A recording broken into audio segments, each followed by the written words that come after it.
오늘 본문 말씀을 보면은 이제 요셉과 형들이 이 만남을 통해서 그동안의 그 요셉의 모든 상처와 아픔을 하나님께서 회복시키고 계시는 것을 우리는 말씀을 통해서 볼 수가 있습니다.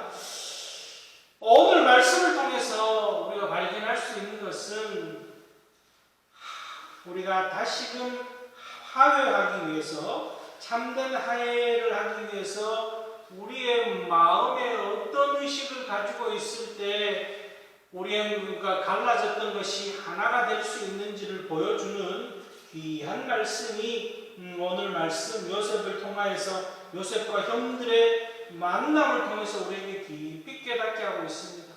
우리는 이 땅에서 살아가면서 가정에서나 교회에서나 상처받는 일들이 있습니다. 부모와 자녀 사이에도 그렇고 형제 사이에도 그렇고 교회 안에서도 열심히 교회 일을 하는 가운데서도 서로 간에 상처를 주고 상처를 입고 또한 그것으로 인하여서 마음의 응어리가 지기도 하고 이런 일들이 벌어집니다. 이럴 때 우리가 이 문제를 어떤 식으로 해결하느냐, 오늘 말씀을 통해서 우리에게 깨닫게 하는 것은 먼저 참된 화해의 방법으로는 형제의식을 가져야 된다라는 거예요. 형제의식을 가질 때 화해, 하나됨의 출발점이 있음을 볼 수가 있습니다. 요셉의 모습을 보면 요셉은 우리가 잘 아는 것처럼 형들에게 일방적으로 당하기만 했던 것이 요셉의 모습이었습니다. 요셉은 형들에게 아버지의 심부름을 해서 그 광야에 있는 형들에게 먹거리를 갖다 주러 갔다가 오히려 형들에게 그 죽임을 당할 뻔하는 그런 사건이 벌어지죠. 그리고 노예로 팔려갑니다. 그 형들에게 속수무책으로 당했던 것이 요셉의 모습이었습니다.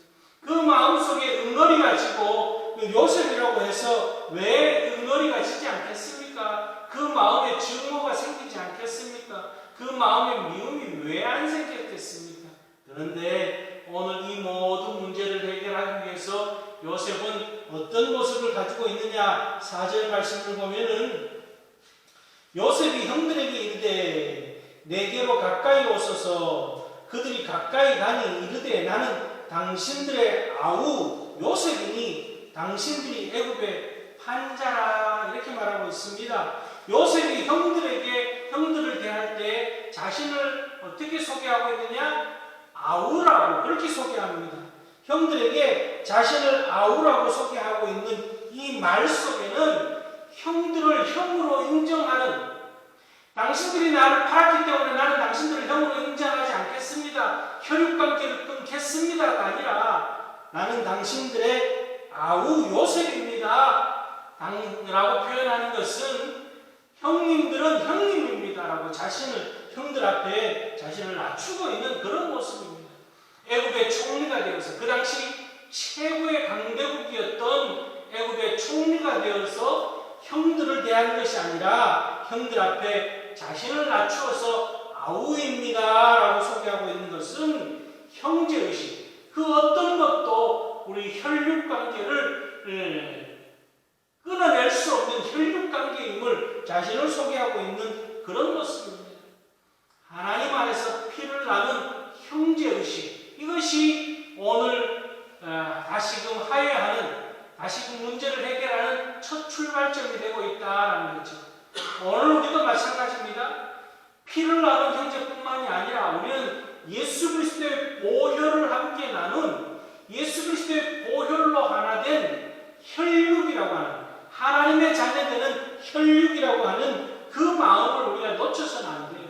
그러지 않으면 우리 마음 가운데 미움의 마음, 증오의 마음, 복수의 마음이 가족 사이에도, 오늘날 세상을 보면, 세상에 전해지는 뉴스를 보면은 형제간의 다툼이 얼마나 많습니까? 부모 자녀 간의 다툼이, 법적 문제도 일어나는 일들이 얼마나 많습니까? 재산이 아무리 많아도 형제간의 다툼이 일어나고 부모와 자녀 간의 다툼이 일어나는 것들을 우리는 뉴스를 통해서 종종 듣습니다. 그러나 우리가 가져야 될 것은 가정에서도 교회에서도 예수 그리스도의 보혈을 나는 그 형제라는 사실을 우리가 기억할 때 주님이 우리를 형제라고 말한 것처럼 주님 안에서 형제된 모습으로 우리가 살아가는, 그럴 때 용서할 수 있는 마음, 주님이 용서하신 것처럼 용서할 수 있는 마음, 이해할 수 있는 마음, 위로할 수 있는 마음, 그런 용기와 결단이 오늘 요셉처럼 우리 가운데 넘쳐난다는 사실을 기억하고 하나님 백성으로 하나님 안에서 한 형제됨을 잊지 않고 살아가는 그런 우리들이 될 수 있기를 바랍니다. 두 번째는요, 오늘 참된 화해의 방법으로 요셉의 마음 가운데는 섭리의식을 가지고 있다라는 거예요. 앞서서도 이야기했지만 요셉은 그 형들에 의해서 팔려가면서 그 마음 가운데 노예로, 또한 누명을 쓰고 옥중에 갇히면서 그 억울함, 또한 분노, 원망, 이런 것들이 계속 마음에 도사리고 있고 복수심이 그 마음을 지배하고 있다면 요셉은 그 수준을 벗어나지 못했을 거라는 거죠. 그런데 오늘 요셉은 어떤 마음을 가지고 있느냐? 이 모든 것들이 하나님의 섭리다라고 하는 그런 마음을 가지고 있었다라는 겁니다. 하나님의 섭리로 받아들이고 있는 것이 요셉의 모습입니다. 5절 말씀을 보면 이렇게 말하죠. 당신들이 나를 이곳에 팔았다고 해서 근심하지 마소서, 한탄하지 마소서. 하나님이 생명을 구원하시려고 나를 당신들보다 먼저 보내셨나이다. 그렇게 말하고 있습니다. 애굽의 총리가 되어져 있는 그 요셉의 모습을 보면서 형들은 덜컥 겁이 났을 겁니다. 아이고, 이게 무슨 일이냐? 이제는 우리 다 죽었구나. 그야말로 이제는 우리 다 죽었다. 그런 마음이 앞섰을 거라는 거죠. 형들 생각이. 왜? 형들은 동생을 파는 마음을 가지고 있었기 때문에. 그러나 오늘 요셉이 형들을 시험하면서 형들이 회개할 기회와 뉘우칠 기회를 주고 형들의 마음을 이해하면서 오늘 뭐라고 그러냐? 하나님의 섭리로 되어진 것이다. 모든 것이 하나님에서 7절 말씀 보세요. 하나님이 큰 구원을 당신들의 구원으로 당신들의 생명을 보존하고 당신들의 후손을 세상에 두시려고 나를 당신들보다 먼저 보내셨느니, 그렇게 말하고 있습니다. 모든 일들의 중심에 뭐가 있느냐? 하나님이 계신다는 거죠. 오늘 우리도 마찬가지입니다. 우리의 삶의 중심에 누가 계셔야 되느냐? 하나님이 계시고 하나님의 섭리가 작용하고 있음을 우리는 놓쳐서는 안 되는 거예요. 8절 상반절에도 그렇게 말하죠. 그런즉 나를 이리로 보내신 이는 당신들이 아니요 하나님이시라. 모든 지금 이 모든 일련의 일들의 핵심이 누구냐? 하나님. 당신들도 아니고 나도 아니고 하나님, 중심에 하나님이 계신다는 것을 오늘 말씀하고 있습니다. 하나님 중심, 하나님의 섭리의식을 가지고 있지 않았다면 요셉이 형들을 대하는 것은 복수심으로 대했을 것이고 형들에게 반드시 갚아줘야 되겠다라고 하는 그런 마음을 가지고 형들이 내게 했는 것처럼 하겠다라고 하는 그런 것이 이 요셉의 마음 가운데 자리 잡았을 거랍니다. 그러나 요셉은 그렇게 오늘 하지 않고 섭리의식을 가지고 있다. 형제의식과 함께 섭리의식으로 내가 고난 겪은 것도 하나님의 섭리요, 당신들이 나를 바라는 것도 하나님의 섭리요, 또한 오늘 이처럼 내가 애굽의 총리가 된 것 또한 하나님의 섭리요, 하나님의 역사하심임을 적극적으로 신뢰하고 있는 것이 요셉의 모습이라는 거죠. 우리가 오늘을 살아가면서 우리의 인생 가운데 늘 좋은 일만 있는 게 아닙니다. 로마서 8장 28절 말씀을 보면은 하나님을 사랑하는 자, 곧 그 뜻대로 부르심을 받은 자, 입은 자들에게는 모든 것이 합력하여 선을 이루느니라, 그렇게 말합니다. 하나님 앞에 부름받은 우리들은 우리의 삶의 모든 것이 합력하여 선을 이룬다라고 하는 그 말은 모든 일들이 순조롭게 조화롭게 잘 풀려나간다라고 하는 그런 뜻만이 담겨져 있는 것이 아니라 거기에는 고난이라는 재료도 있고 아픔이라는 재료도 있으며 고통과 시련이라고 하는 재료도 들어간다는 것을 말씀하고 있습니다.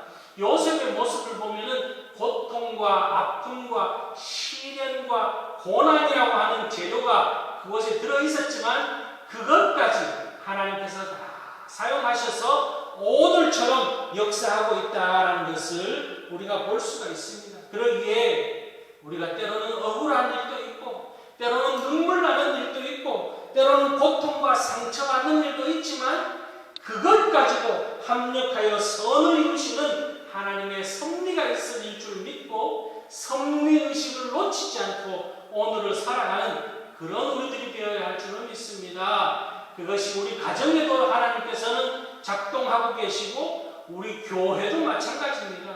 우리가 살아있기 때문에 죽어있다면 굴곡이 없어요. 죽었다면 그저 그냥 365일 그대로 올라갑니다. 살아있기에 굴곡이 있습니다. 올라갈 때가 있으면 내려갈 때도 있고 많아질 때가 있으면 작아질 때가 있고 높아질 때가 있으면 낮아질 때도 있는 것이 우리 인생입니다. 그러나 높음과 낮음, 많고 적음 그 모든 것이 하나님의 그 섭리로 작용하여져서 합력하여 선을 이룬다는 사실을 기억하고 실망하거나 좌절하거나 절망하거나 포기하거나 낙심하는 것이 아니라 끝까지 믿음으로 고통과 아픔과 슬픔과 괴로움을 이겨내는 통하여서 오늘 요셉같이 하나님의 축복 가운데 하회하며 하나님의 역사를 이루어가는 그런 아름다운 삶을 살아가는 그런 주님의 도구되는 우리 모두가 될 수 있기를 주의 이름으로 축원합니다. 세 번째는요, 오늘 요셉이 가지고 있었던 모습은 섬김의 의식이었어요. 형제의식과 섭리의식과 함께 섬김의 의식이 그 마음 가운데, 요셉의 마음 가운데 차있다는 거죠. 섬긴다. 우리가 생각할 때 세상적으로는 섬긴다라는 것을 표현하면은 약한 사람이, 약한 자가 강한 자를 섬기는 것이 세상 통념입니다. 섬김을 받는 사람은, 그래서 섬김을 받는 사람은 갑이요, 섬기는 사람은 을이라고 그렇게 우리는 갑을관계를 그렇게 표현합니다. 그래서 늘 약자를 을의 인생 이렇게 세상적으로 표현합니다. 그러나 성경은 그 반대지요. 하나님이 우리를 섬기시고 예수님이 이 땅에 섬기러 오셨습니다. 예수님이 약해서 우리를 섬겼느냐? 하나님이, 성령님이 약하기 때문에 우리를 돕고 섬기느냐? 아니라는 거죠. 하나님이 강하고 예수님이 강하시고 성령 하나님의 그 다이나믹한 능력이 우리를 섬기고 있다는 것은 성경의 섬김은 강한 자가 약한 자를 돕고 섬기는 것이 성경의 섬김의 원리라는 거예요. 오늘 요셉도 마찬가지입니다. 하나님께서 요셉을 높여주셨습니다. 형들보다 지금 요셉이 훨씬 더 강하고 힘이 있습니다. 지금 이 중동지방, 고대 중동지방에 온 세상에 기근이 들었습니다. 먹을 거리가 없습니다. 이때에 요셉이 가지고 있는 그 강한 힘으로 형들과 가족을 섬기는 모습을 보입니다. 그래서 어떻게 됩니까? 나중에 온 가족들이 애굽으로 다 내려와서 고센 땅이라고 하는 기름진 땅에 머무르게 되죠. 그 기름진 땅에 머무를 수 있었던 것은 요셉이 총리이기 때문에 요셉으로 인해서 요셉이 온 가족을 섬기는 모습을 보입니다. 그러므로 인하여서 이스라엘 백성들이 훗날에 큰 민족을 이루는 출발점이 되고 있습니다. 오늘 우리의 섬김이 우리의 모든 것들을 내려놓고 우리가 섬길 때 그것이 나와 내 가정과 우리 교회가 큰 부흥과 큰 발전을 이루는 밑거름이 되어질 수 있다는 것을 오늘 우리는 요셉의 모습 속에서 볼 수가 있습니다. 그러기에 우리가 약해서 섬기는 것이 아니라 하나님이 우리에게 능력 주셨고 능력 주시는 그 능력 안에서 섬김을 다하는 것이 우리가 하나 될 수 있는, 화해하며 우리가 하나로 하나님의 축복을 이루어갈 수 있는 일체의 비결이라는 사실을 기억하고, 우리의 삶 가운데 상처와 아픔과 고통을 뛰어넘는 비결은 오히려 섬김에 있다라는 이 진리, 성경적이고 역설적인 진리를 놓치지 않고 하나님께서 역사해 주실 줄 믿는 믿음으로 섬김의 삶을 살아서 하나님의 축복을 이끌어내는 하나님과 우리 사이가, 또한 우리와 우리의 형제들 사이가 하나 되어지는 놀라운 축복의 밑거름들이 되어지는 삶을 살아가는 그런 우리들이 될 수 있기를 바랍니다. 오늘 요셉은요, 형들과 다시금 하나 되는 화해를 위하여서 형제의식을 그 모든 그 환경과 장애물을 다 뛰어넘어서 혈육이라고 하는, 오늘 우리도 예수 그리스도의 보혈로 하나 되는 형제라는 사실을 놓치지 않고, 또한 우리가 하나님 안에서 이 모든 우리의 삶의 일련의 일들이 하나님의 섭리로 이루어지고 있다는 사실을 영적인 안목을 가지고 바라보면서 또한 섬김을 다 할 때에 주님께서 살과 피를 다 내어주시기까지 우리를 섬기신 것처럼 우리 또한 섬김을 다 할 때 우리 가운데 시기와 미움과 질투, 이 모든 부정적인 것을 다 몰아내고 하나님 안에서 참 하나가 되어지는 놀라운 하나님의 축복을 이끌고, 그 축복이 당대 우리 때뿐만이 아니라 자자손손 축복으로 흘려보낼 수 있는 그런 밑거름이 된다는 사실을 기억하고 요셉처럼 아름다운 삶을 살아가는 그런 우리 모두가 될 수 있기를 주님의 이름으로 축원합니다. 기도하시겠습니다.